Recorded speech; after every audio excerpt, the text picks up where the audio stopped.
Welcome back, everybody, to your Game of Thrones recaps. Today is Season 4, Episode 2, The Lion and the Rose. My name's Kyle Maddock. Let's get right to it. We begin this week in the woods as Ramsay Snow continues to terrorize people with no penises.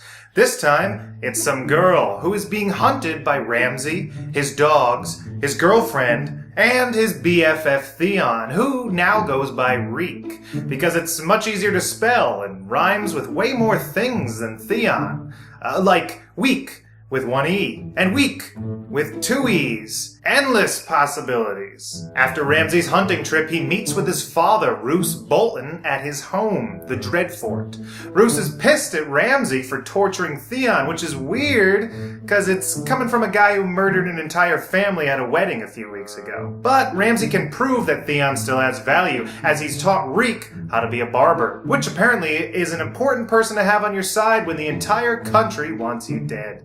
North of the wall, Bran has a dream about hunting as well, though all he bags is a deer instead of a blonde because Bran is like 8.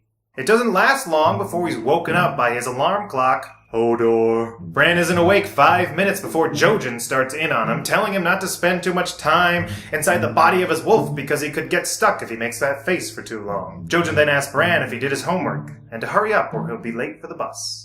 Annoyed, Bran mind melds with a tree and learns that they have to go north. Hodor thinks, oh, just like we've been doing for the last 2 seasons straight? And I get to carry you the whole way? But it only comes out as, Hodor. What are you gonna do? At Stannis Stone, Melisandre leads a bonfire ceremony on the beach, where the guest/firewood of honor is Stannis' brother-in-law. Later, Stannis, his wife, and Melisandre enjoy a delicious dinner. Stannis complains that they don't have any good meat, but they're eating a bunch of meat and...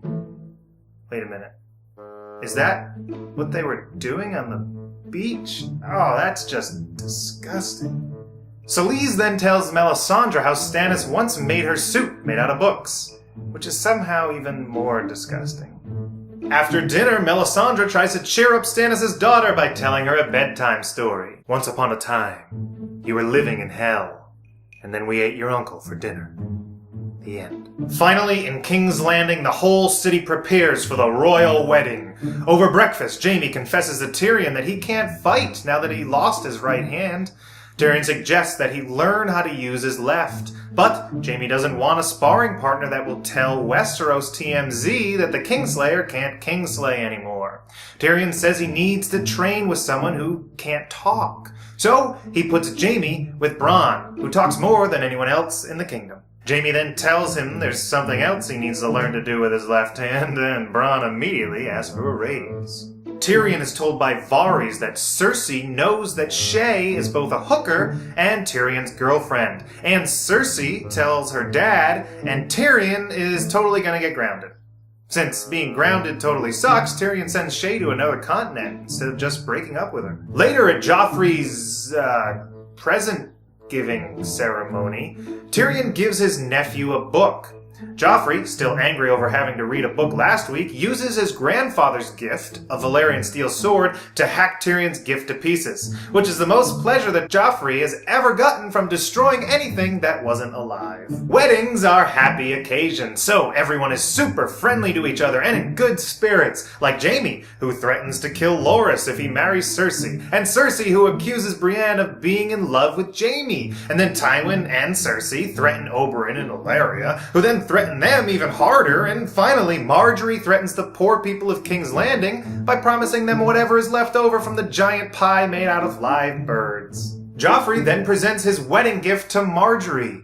A dwarf show! Joffrey thinks this is the funniest thing he's ever seen, and he's watched all the Red Wedding reaction videos. Joff wants Tyrion to be in the show, but Tyrion declines since he can't act, and it's insulting and exploitive. Bad move, as insult and exploitation is everything Joffrey looks for in art.